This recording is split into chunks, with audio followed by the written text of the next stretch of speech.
Alright, it's time for the hands. I've managed to come up and design some rough hand bases for you to choose from. These are divided into articulated and non-articulated hands. For the non-articulated hands, I have ones made of paper and clay. And for the articulated ones, I've got hands made of pipe cleaners, foam clay, and cause clay. Each of these hands have their own pros and cons, which I'll touch on in this video. For the stems of each hand, you can use a wooden dowel or a rolled up, hot glued piece of cardstock to give your hands a basic swivel at the wrist. If you wanted more articulation, you can use floral wire rolled into itself as the base stem, then hot glue a piece of cardstock on the area that will go into the arm. Depending on which hand types you may make, making fingerless hand bases like this could be useful.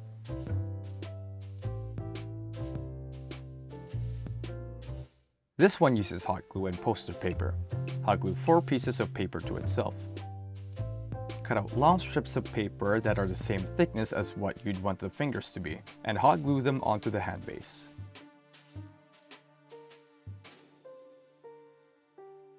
Glue the stem base that you're going to use. Cover this up with another hand base. You can cut the fingers to the desired length. You can then use the tip of the hot glue gun to pose the fingers.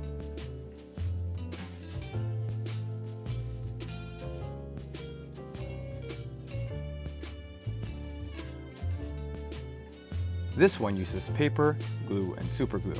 Roll up pieces of paper with the glue before ending with superglue until you reach the desired finger thickness. Cut a length out for each finger and superglue them onto the hand base. Hot glue a wire stem onto the base as well and cover it up with another hand base. Cut the fingers on where the finger joints would traditionally be with angles before supergluing the roll of paper into the part you cut into. Do this for all of the finger joints until you get the hand pose you want. Clean up with a knife to get more natural shapes.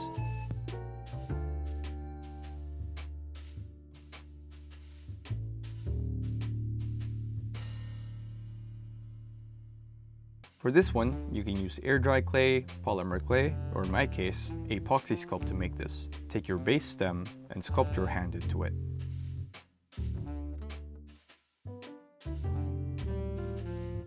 Let it dry or bake it to solidify, and clean up with a knife or any sculpting tools you may have in hand.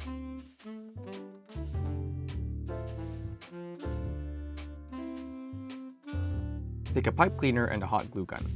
Put a bit of hot glue onto the pipe cleaner, and when it's cooled a bit, use your fingers to wipe the hot glue onto the pipe cleaner until it becomes thin. Cut into 3 pieces, 2 long and 1 short. Fold the 2 long ones in half, which will act as the 4 main fingers. The short one will be the thumb. Hot glue them into the hand base like so. Then hot glue the base stem. Cover with another hand base. Cut the fingers to the desired length.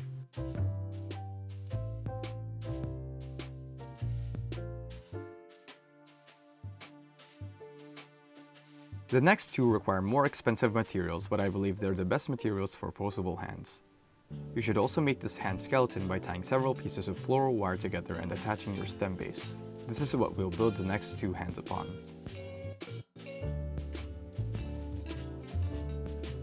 Form a hand out of foam clay onto the hand skeleton.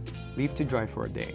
The foam clay will shrink, so keep sculpting and adding more foam clay after it dries. This hand will be soft, but this could lead to the floral wire poking out of the foam clay, so you could probably bend the tips of the fingers in the skeleton before making this hand, which I didn't do.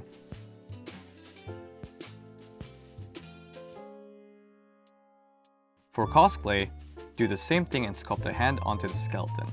Bake according to the instructions. Cause clay won't shrink and will be flexible and durable once baked. You'll have limited articulation after baking, but will retain detail of the sculpt. If you wanted, make cuts that look like these in the areas where the finger joints would be to gain more articulation. This will sacrifice the sculpt. That's all for the hands. Thanks for watching. This shouldn't have taken this long, but I had issues to do with the hands and recording, so yeah. Next up is the abdomen area, which should take 2 months. See ya.